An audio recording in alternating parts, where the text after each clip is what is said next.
got a few here. This is the last class. I think they tried to force me into going back to John. I don't know, maybe I'm in trouble. Just telling you guys the flat out facts, okay, and how to prove truth. So we looked at scientific method, we looked at legal historical method, and I want to re-clarify, you know, we had a pastor was here, and people who are Lutherans, there's this thing called the critical something method that's used for biblical exploration, which caused the great break in the seminaries, in the Missouri Synod seminaries. That's not what we're talking about when we talk about legal historical method.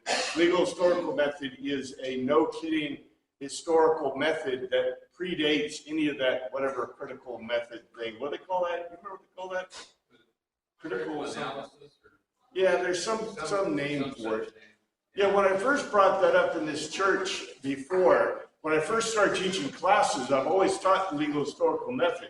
And people go, ah, ah, but it's not what, it has no relation to that other thing. This is a classical method of knowing truth. Anyway, we know logic and reasoning, and we also know there's a harm method, which is a legal method that we use in law, courts of law. By the way, just to reiterate, the courts of law uses a legal historical method. That's the way they put you in jail. That's the way they put you to death. The scientific method, of course, is used for science. So we're going to talk about it today. And then logic and reasoning, hopefully it measures everything. We'll talk about that too. And what I want to focus on specifically is science issues. You know, we could go on and on about government kind of issues because I think they're really critical in today's world. Literally, our government has become so, you know, the word economically fascist, that it's impossible to get away. If you want to build an add-on to your house, you have to have a certificate from the government. If you want to start a business, you have to have a certificate. If you want to go hunt your meat for your lunch, you got to have a license. If you want to be a doctor, you have to have a license. If you want to do about anything, if you want to braid hair, you have to have a license. Does anybody else see a problem with this? I see a cerebral problem with this, but let's move on to science. And I hope we have time to look at this. Science is really critical because science, and I'm going to give you some examples that will really help you see how important it is to know about science. Number one, we use a scientific method that is only valid for repeatable events. Scientists are not trained or equipped to answer legal historical method questions or research. So if you want to prove events that happened once, you cannot use the scientific method. It's impossible. It is irrational. Anyone who thinks is crazy. So, for example, what are things they try to prove using the scientific, or they try to claim can be used as scientific method to prove? The beginning of the universe. How many times did the universe start? Now, if you go look at what's that guy? What's the guy who recently died? He was supposed to be one of the greatest cosmologists. Gotta be careful. Cosmologist. Cosmic guy. He died recently. He had some kind of disease. I can't remember his name. Carl Sagan. Well, Carl Sagan. Billions and billions. Not a very good. Look, there is no way a singular event can be proved using the scientific method. Now, you can use the scientific method to prove things around it. Like I said, if it's repeatable, you can use the scientific method. You cannot use the scientific method to prove that Lincoln existed. It's impossible. You might find his bones, you might find his DNA, but you can't prove that he was Lincoln. It's, you know, unless you maybe have an ID, but even then they don't trust IDs today. So, you know, for singular events, it's impossible. So, first of all, science is all about repeatable events. So can you prove evolution? No, it's impossible. You can't prove the beginning of the universe. You can't prove the end of the universe. You can't prove the resurrection of Christ. Unless you see people resurrecting every day. They're just popping out of the graves, right? No, it's a singular event in history. And even if we could prove, even if you could bring back people from the dead, you know, the problem you have is, yes, you can do a repeatable event, so you can repeatably do it, you know, like a scientific paper or something. And that's what I'm going to get into. So how do you evaluate scientific proof? How do you evaluate scientific proof? Already I told you, if it's repeatable, you can use a scientific method. That's a great, easy thing. But what you look for is it peer-reviewed? Is something peer-reviewed? So who is a peer? Is a journalist a peer? Yeah. No. No. No. As a matter of fact, journalists, the thruster boosters. Does anybody remember the thruster boosters from the which war was that? One of the wars that got us into in the Middle East. The CNN guy said, "Look at them using the thruster boosters for landing." Yeah, it was the afterburners for takeoff, but they thought the airplanes were landing and they were using thruster boosters. And I'm like, you know, look, you barely understand the English language or basic stuff you're talking about. You should be banned immediately. No one should listen to you. But a peer is a real scientist credentialed in the field. So you can read my papers on aerospace engineering because that's my field. And I wrote papers, many papers in my field, over 70 and maybe 100 some papers in my field that are peer reviewed. You use peer reviewed papers only. Why? Peer reviewed papers, look, anybody can write a paper and almost anybody can get it published. You look for peer reviewed papers. What they classically do, and I'm going to tell you some things they do that are tricky. For example, one of the famous papers was the paper about the salmon that were farm raised versus salmon that were wild, and one of them was found to have the farm raised salmon had 10 parts per billion of BHP, whatever that chemical is. That's okay, and the wild raised salmon had 2 parts per billion. All right, does anybody see the problem? Immediately when I said something to you, you should have gotten the deal. Parts per billion, okay? The only thing that's going to kill you at parts per billion is nerve gas. Nerve gas is a parts per billion thing that will kill you. There is nothing else in the world that ever has caused harm at parts per billion. Whenever you hear parts per billion, you should immediately shut it off and say, are you talking about nerve gas? If they say, yeah, we're talking about nerve gas, sarin, right? Then you go, okay. But if they're not talking about nerve gas, you can ignore it. When we talk about harm, we're talking about parts per million. Now, most people don't know this. Why? I don't know. In classical science today is rarely taught in a meaningful manner so people understand I bet you 90% of the science teachers up to the high school level even understand what parts per billion and parts per million mean. But just be assured, if someone says parts per billion, so what's the difference between 2 parts per billion and 10 parts per billion? Nothing. That's meaningless. Okay, but they'll do that. And that was, by the way, a non-peer-reviewed paper. It was a paper written by Greenpeace, by their lawyers. So if you look and see how many PhDs that were writing that paper, how many? 0. There are a whole lot of papers that are written by lawyers, and if you look, you'll see they won't even say that they're jurisprudence or whatever. They'll, you know, sometimes we even identify them as lawyers. But in general, you've got to be cautious. You've got to look at these papers to make sure that they are correct. The methods of evaluation and research are critical.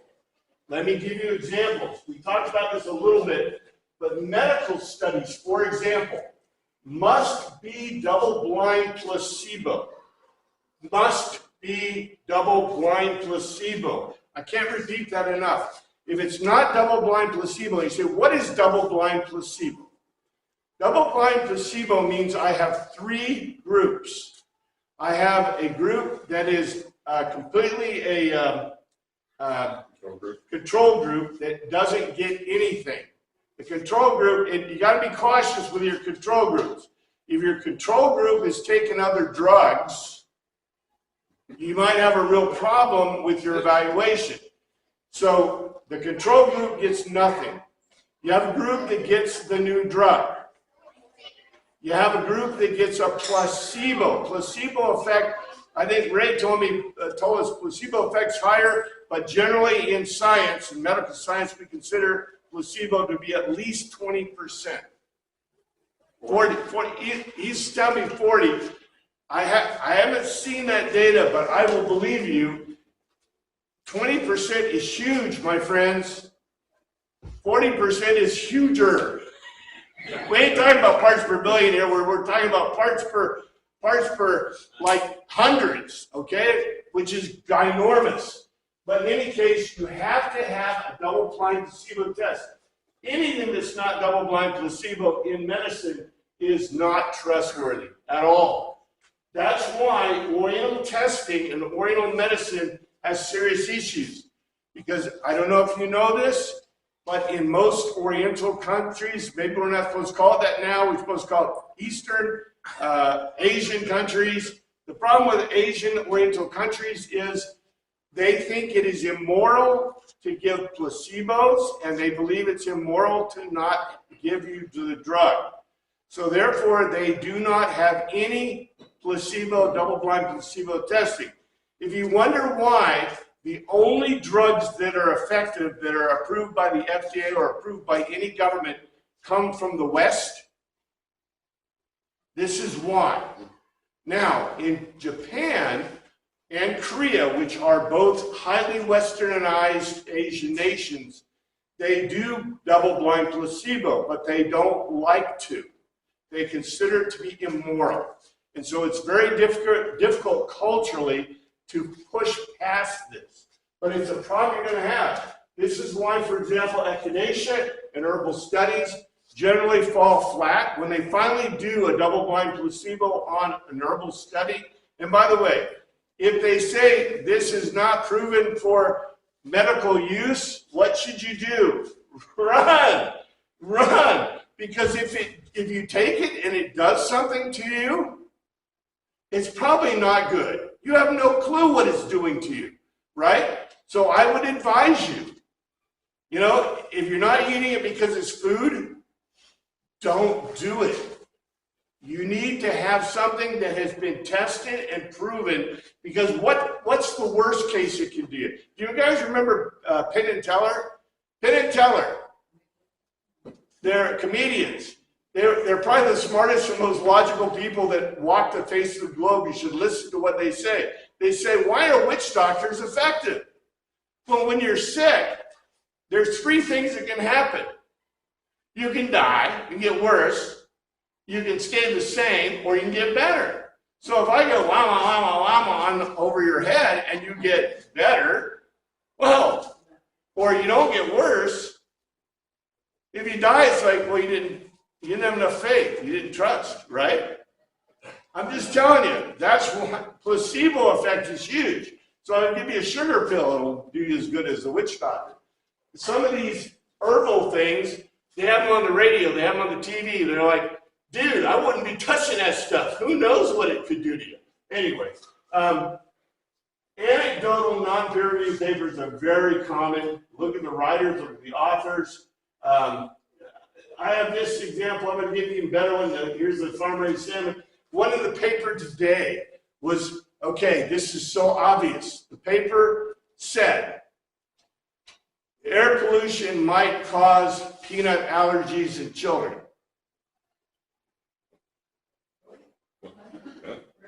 Well, this is so easy to disprove in a New York Minute. Why do I know? how can I disprove this? I'll tell you, all right? I'll give you the answer. When was air pollution the worst it has ever been in the history of the world? In Wichita, Kansas, every house had at least one fireplace, but every house that was big had a fireplace in every bedroom and every major room. Okay, and what did they burn? Coal and wood. Coal and wood. You can't make, they do make fireplaces that burn both coal and wood, but when you have a coal fireplace, you can't usually burn wood in it and vice versa.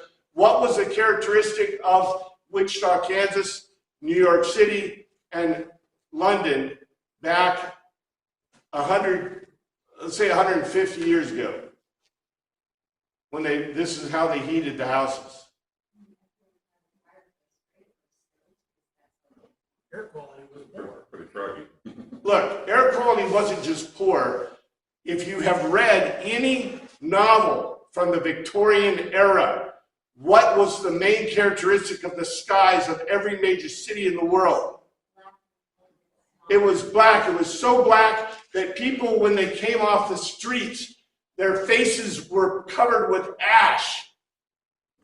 How much pollution is that? Anybody had a campfire before? What happens to your clothes? Anybody been in a wood-fired house or a coal-fired house? What happens to your smell and your clothes? They're filled with pollution. The pollution is amazing.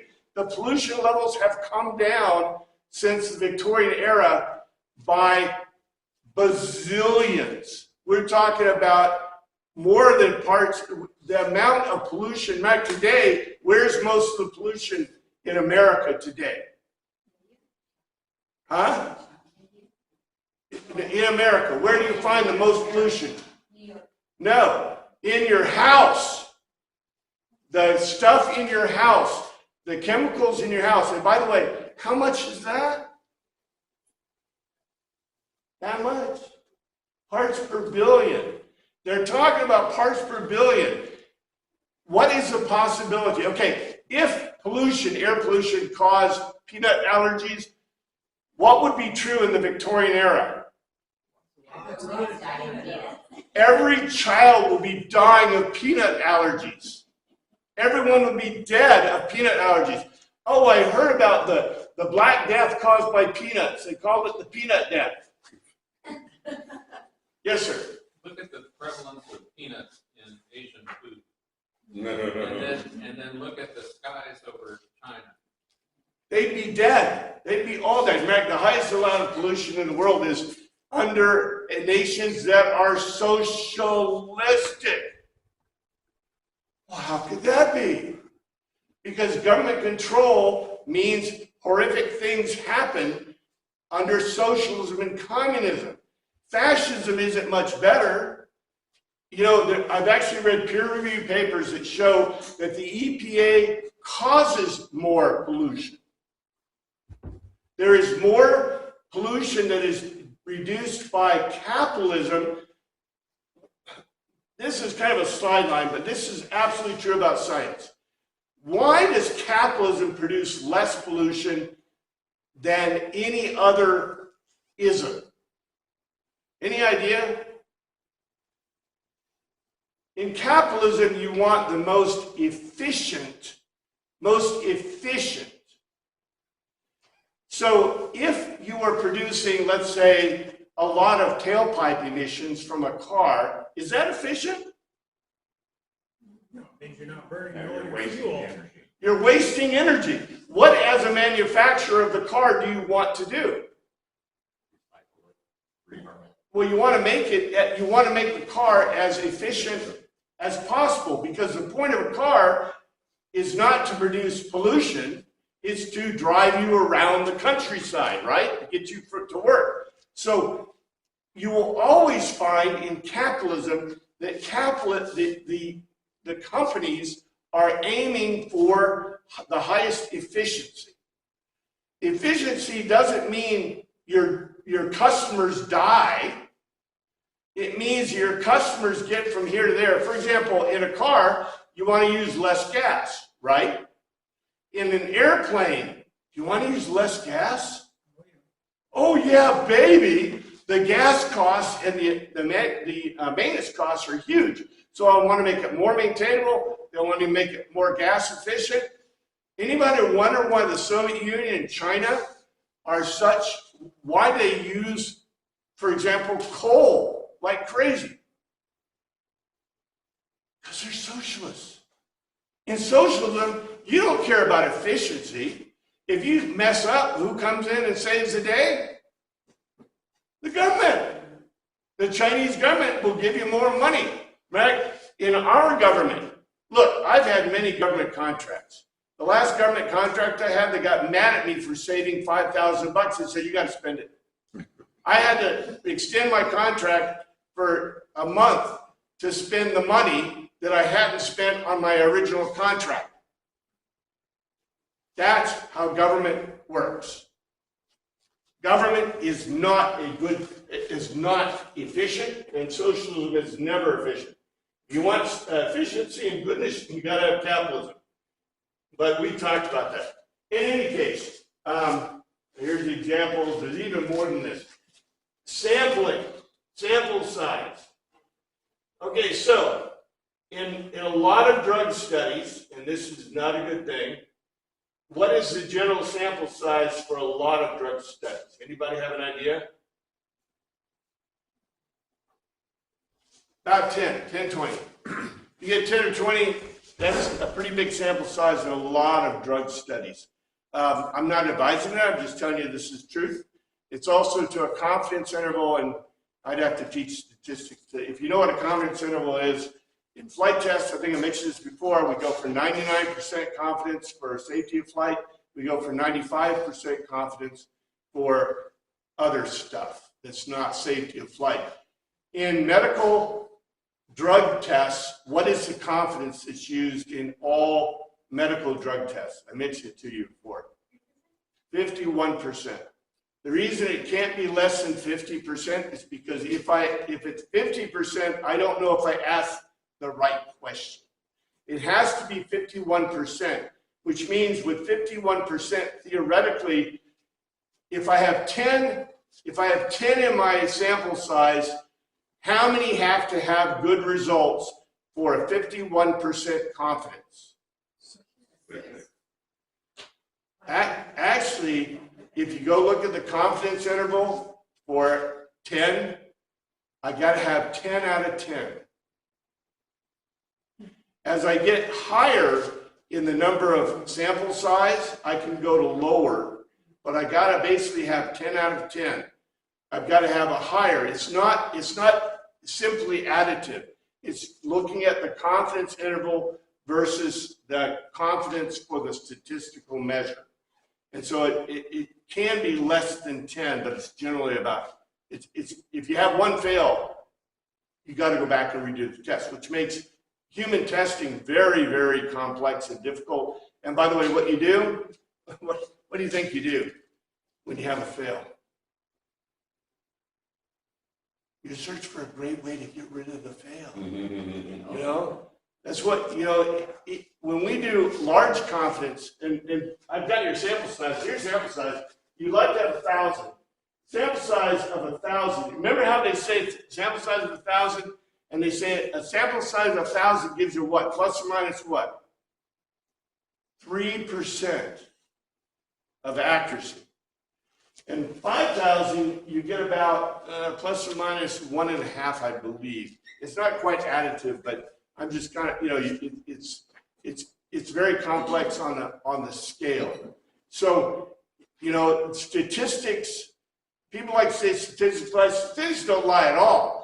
The problem with statistics is, if I'm a scientist, and I'm telling you, I do this all the time, if I get some bad results, what's the first thing I'd like to do?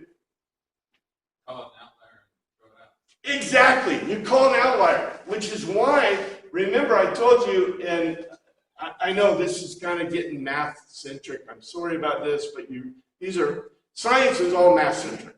So if I'm hurting your brain with math, that's just the way it has to be.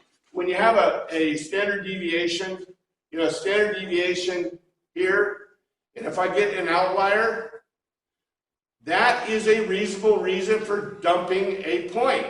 If I only have 10 points though, if I have 100 points and I dump one, you as a scientist would say, that's probably good. You know, the pilot had a bad day, he was drunk. No, he was tired, his landing was bad, he had a bad landing, whatever. I can throw out one of the landings maybe in 100.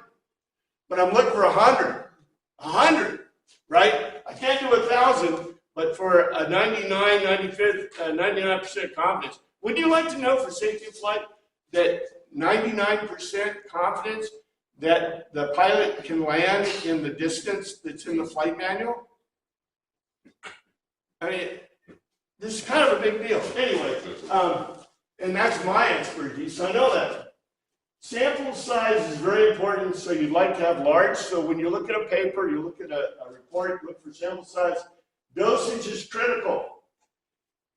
If you have a study that doesn't differentiate between high and low dosage measures of levels of chemicals, and this, you must understand the levels in human and animal interaction. I already told you, if you hear parts per billion, what do? Yeah, it's bogus. Anyone who's talking about parts per billion is a nuthead. You can't take, if I had a parts per billion of arsenic or cyanide or almost anything in my water, it's higher than that, my friends.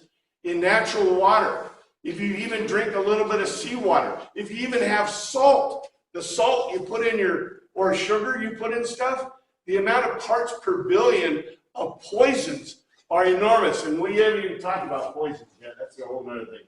If you see it on TV, I wouldn't believe it at all. If somebody puts it on TV, it's unbelievable. If you see it in the papers, check it out, or use a little bit of common sense. Like I said, can air pollution cause peanut allergies? That don't work. The internet study is very easy to do. If you have to pay for the paper, it's usually peer reviewed. If you get it for free, like Wikipedia, look, if you have a professor or somebody at university that allows you to use Wikipedia, run. They're nuts. Wikipedia is made up. It's faked up. It's not real. There may be some good data in there, but the data you'll find in Wikipedia is not in the articles. It's in the references at the bottom of the page. Go look at the references if you really, if you want to do a Wikipedia, you can get some information. If you're writing fiction, go for it. If you're writing something that's real, no one would accept a wiki. And if you put a wiki in there, they would laugh at you. No wiki. If you get it for free, it's automatically questionable. You got to check the source. If it's not repeatable, you can't use science. If it's outside the concept of normal predictability. All right, what is normal predictability? Outside the concepts of normal predictability. Here we go. I'm going to give you some examples. Weather prediction. In flights where the weatherman did not predict the flow of the front. Both short-term and long-term predictions are suspect. And there's an even worse thing. Look, I'm supposed to be a weather expert because I've been flying airplanes for more than 50 years. And in 50 years, my whole point is to not get into weather that will kill me. In all of aviation, this is the thing. Now, who do you trust? Well, in the old days, we'd get a briefing from a weather guy. And the weather guy was credentialed, and he knew what he was supposed to do, and he showed you charts, he showed you all this information, and he was still wrong. Many times I have flown out of Wichita, and the weather was completely opposite from what the weatherman told me. Now, how can that be? Short term. He's supposed to go and predict it, right? So short-term and long-term predictions are always suspect. There's a guy, I guess I shouldn't say his name since the recording, but I have a great friend who's a aviator par excellence.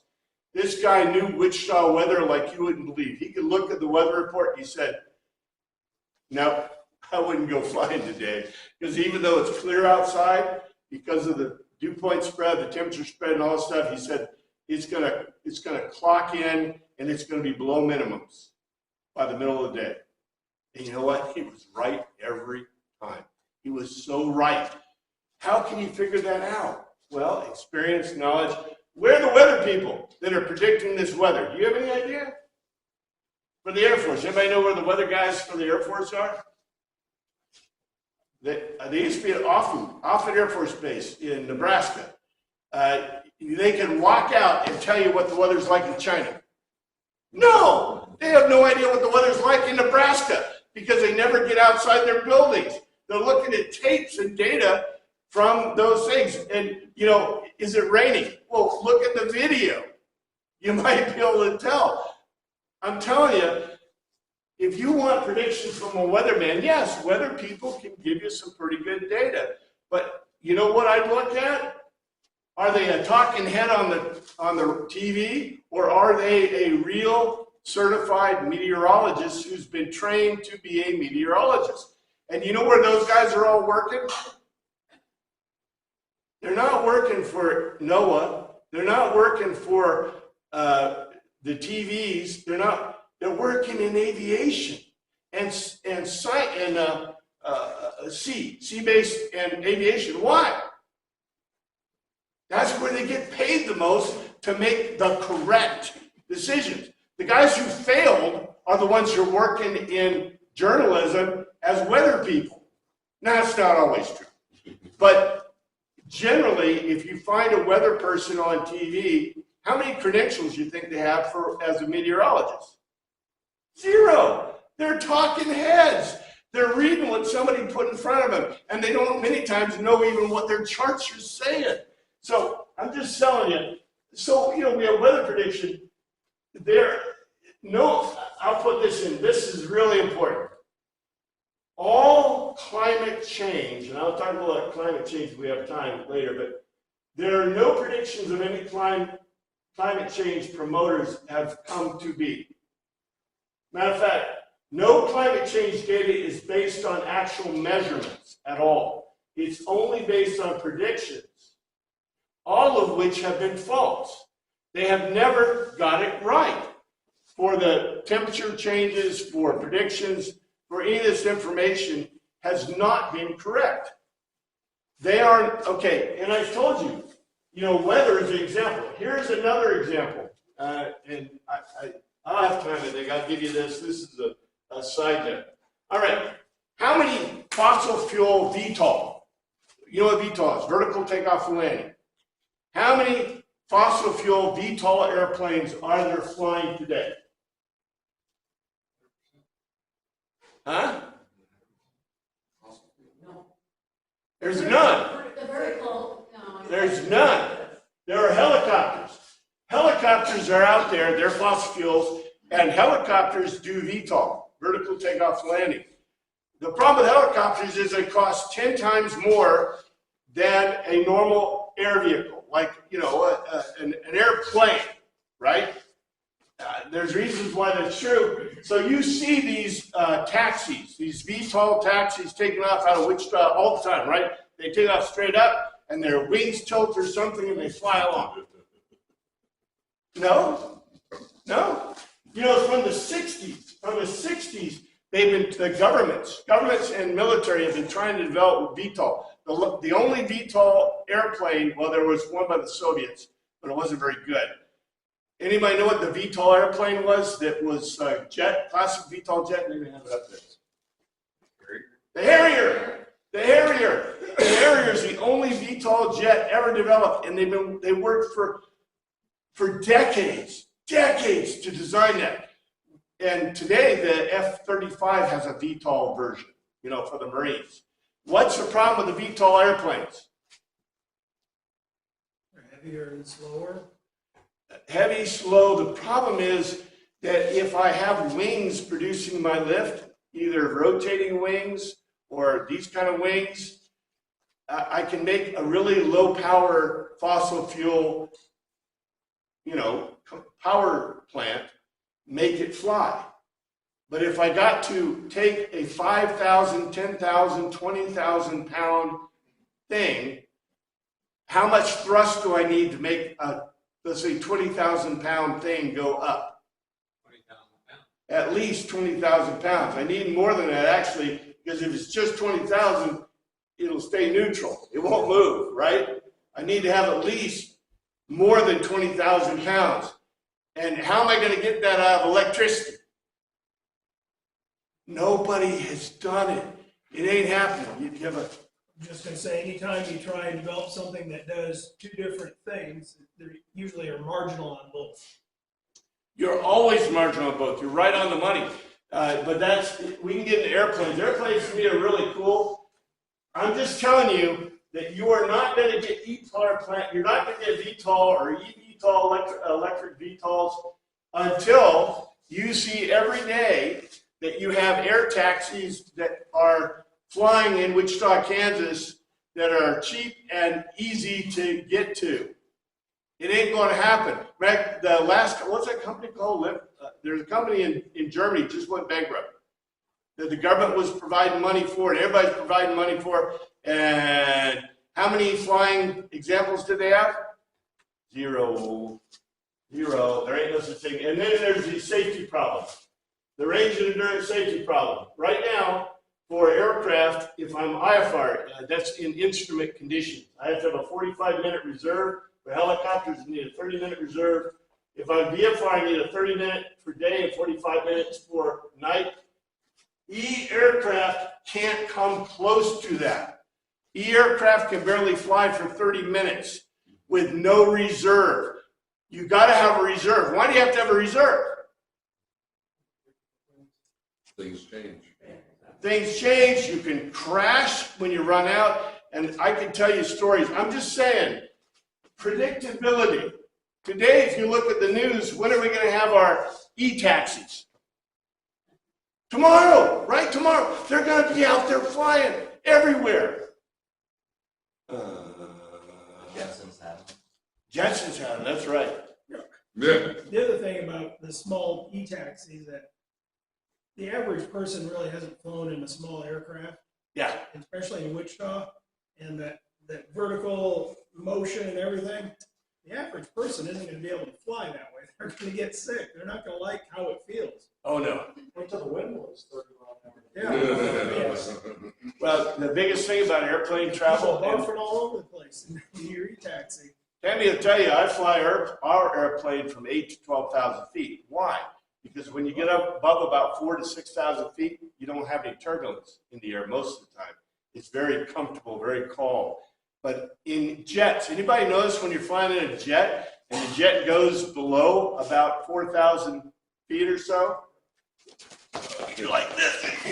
You're like, oh, and they put down the gear, and you're doing this, right? And you're wondering how the pilots are even flying the airplane. Well, they're really good at it. But I'm just telling you, this whole idea is so bogus. Now, you can see e-vehicles because we have golf carts that are electric, and we have, little carts, kiddie carts that are electric. You got Teslas that are big that weigh 10,000 pounds when a normal car weighs 5, and they break the roads and they cause, and I'm not anti-Tesla, I'm just telling you, don't have a fire in your car. You're going to have problems. Anyway, stock market. Stock market is another predictable kind of thing. Short-term predictions are suspect. Medium-term predictions are suspect. Long-term predictions are suspect. I can make great money in the stock market. I can guarantee I can even show how to do it. But what is the classic? The Wall Street Journal every year does the darts. Anybody know about the darts? They have the darts. They have 10 people who are expert predictors for 1 year, and they do the darts. Who almost always wins? The darts. The darts almost always make more money than the expert predictors do in a 1 year. 1 year is considered about a medium in the stock market prediction. Huh? How can the experts fail? The black swan, I'll mention that in general. There are black swan results. Unpredictable events gum up even the most perfect predictions in the real world. These are all related to both chaos math and probability theory. They are huge deals. Black swan events, we just had a couple. You know, hurricanes are black swan events, especially when they cause great destruction. Why the great destruction? Oh, maybe it was because somebody took all our money and spent it for something they shouldn't have spent it for. I don't know. That's a political commentary. I'm just telling you, if you look, there are things that we're supposed to plan for, and if you have planned for them, that's great. But what happens when you plan for them, but you lied to the people and you took all the money that you planned, and now you did something else with it? That's just a problem. 1 year predictions are suspect. Did you predict the fall of Enron? I can tell you the Enron fall was. So did you predict the fall of the Soviet Union? Did you predict the price of Exxon after the Valdez went down? Did you predict the price of oil now? Or when it began to rise? You could have. If you listened to supply side economics, you would have known the answer to all these questions pretty much. The problem is if you listen to the press. Remember Reagan was going to start World War III? He destroyed the Soviet Union. Some other president was going to start World War III, but had no wars. That's another thing. How about predictions of 5 years? 5-year predictions. Anybody remember World War II? I wasn't there. I studied it quite a lot. My dad was involved. When World War II started, 5 years later, it was done. Anybody predict that? How, when, what? Nope. U.S. involvement in World War II. You know, when World War II started, the United States was very isolationist, and did not want to get involved in World War II. Matter of fact, our president at the time said that Mussolini made the trains run and Hitler made the trains run and thought it was premier fascist societies even said that. And then we got involved in World War II. That was interesting. How about the end of records? The beginning of CDs. I told my father-in-law way back when he was a great record file. He loved records. He loved this stuff. And I told him, I said, you know, Dad, I said, there's not going to be any more records in the future because CDs are going to, and he goes, oh, no, never. And bang. And then all of a sudden the records came back. And by the way, I don't know if you're a record file. Okay, you may have 10 dBs, 20 dBs. The average bad CD has 40 dBs, 44 dBs actually, of dynamic range. You'd have to have a record groove this big to get a 44 dB dynamic range. So until your records are as big as this room, I'm sorry, your dynamic range is tiny compared to the CD, but that's science. How about the end of floppy disks? Anybody remember floppy disks? And by the way, we're heading toward the end of the hard disk. You notice that, right? There's problems with the solid state, but that's another issue of science, right? We'll get them. Prediction of 10 years or greater are hooey. Anybody heard of Eichmann? Eichmann routinely predicted the end of the world as we know it in 10-year increments. And it's ended how many times since he started predicting in the 1970s? He predicted all kinds of. How about the rising of global temperatures? The cooling of global temperatures. And anything over 10 years are way outside human capability to predict. In 1797, the founders wrote the Constitution, and income tax was unconstitutional. 1916, we put it in. In 1803, did anyone predict humans would have been aircraft? 1903 is when the aircraft was first flown. In 1908, Orville Wright predicted the aircraft would never be useful commercially. Quote. In 1910, Orville Wright predicted aircraft would never fly over the Atlantic.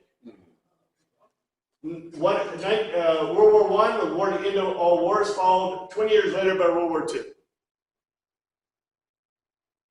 Predictions must be based on historical data. It's supposed to be repeatable, right? But historical legal data is not repeatable. Only science data can be repeatable. And other things, doesn't make sense. Okay, here's kind of the last point here.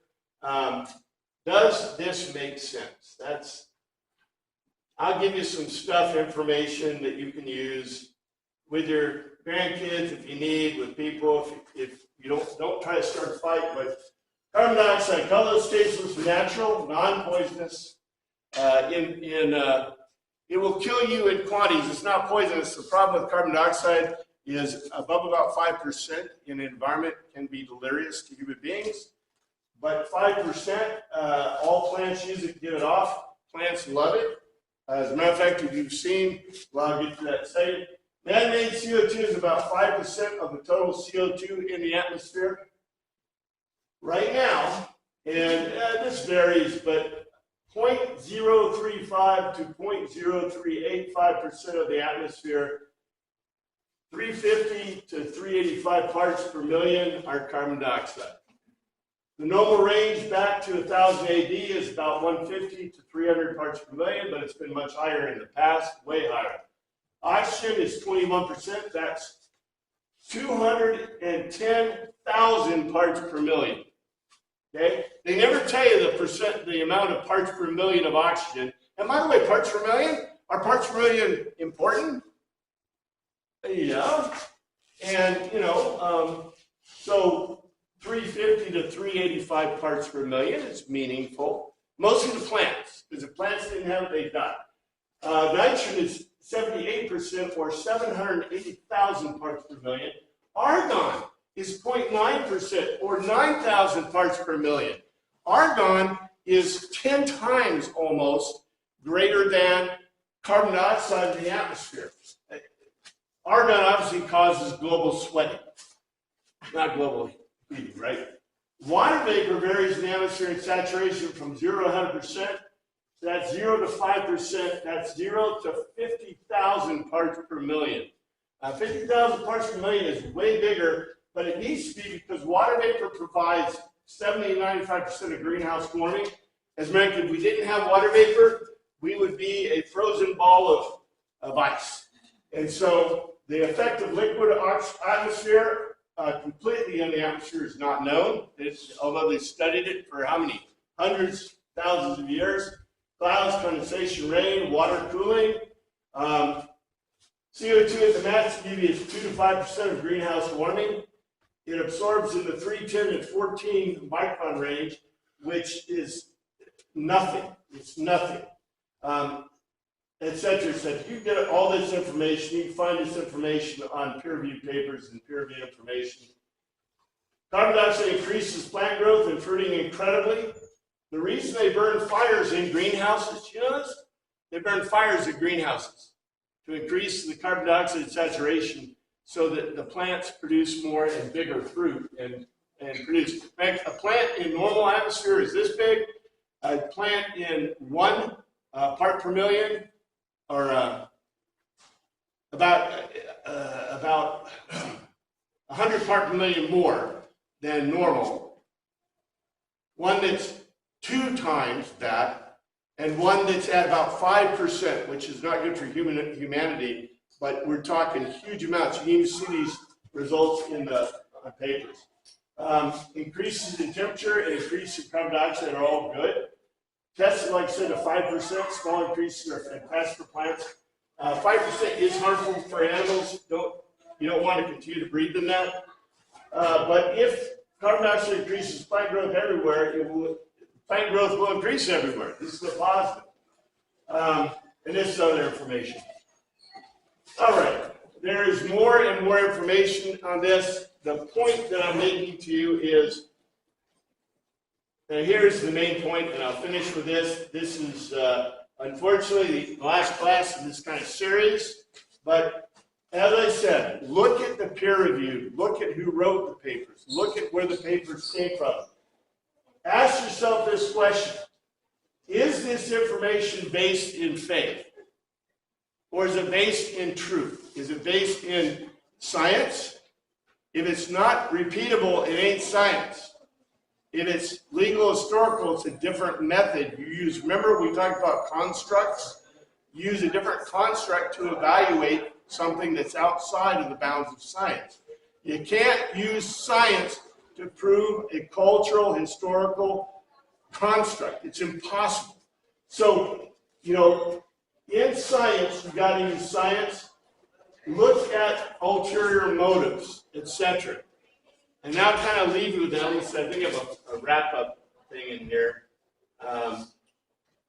Conclusions. Yeah. And I'll make the class go a little longer. I'm sorry if you have to run off.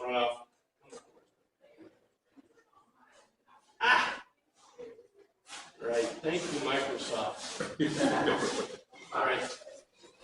In life, you have a choice of rational thought and actions and irrational thought and actions.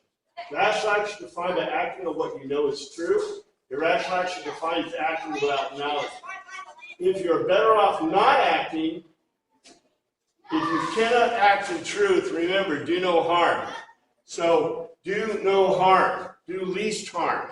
So, I would advise you to ignore everything unless something makes complete sense. Ignore it. Don't believe it. Don't put your faith or ideals or anything into it. Based on what you can prove, you should not support candidates on principles that deprive any person of their humanity. And I would argue, remember we proved that a fetus, an unborn child, is a human being that is alive. So I would never go to a doctor that would deprive a person of humanity, right? Say, oh, that's a human being, 23 chromosome pairs, but it doesn't matter, right? It's okay. Deprive any person of their labor. A good rule of thumb for government is if God asks for 10%, government should not take more than that. Don't you think? God says I want 10%, right? What's government want? It shouldn't deprive anyone of their property. If you have property, any government that deprives people of their property, I seem to remember some squirrel. Anybody heard about Peanuts the squirrel? Peanuts the squirrel's gone rave over the whole of the X and the internet because New York decided to take Peanut from people that had little squirrel, and what did they do to the squirrel? They killed the squirrel. Well, Shazam! That seems kind of taking your private property and harm, but I guess you have to have a license to have a squirrel in New York. I don't know. I think it's crazy stuff. Allow the government to have any power except to protect private property. Why do we not have private water? Why do we not have private electricity? Why do we have the government telling us that we have to pay a monopoly price for electricity, for water? And by the way, the more green we get, where does the cost go? The more green energy, you're paying more for it. Article in the Wall Street Journal I told you about. Florida has the lowest energy cost. Why? No green energy. We have really high energy costs. Why? Green energy. So I'm just telling you as a scientist, look at the science, look at the rationality, look at the cultural and historical stuff, and figure this out. It's not hard to figure out, and use the principles, like I said. Whenever they want to take my stuff I'm in the right and they aren't. If they're trying to take your stuff, you're in the right. You know, whether it's freedoms or money or property or whatever it is. I'm sorry. This is the end of this. We'll go back to John next week. Thank you, Father, for your word. Pray you look after us this week. Your name we pray. Amen.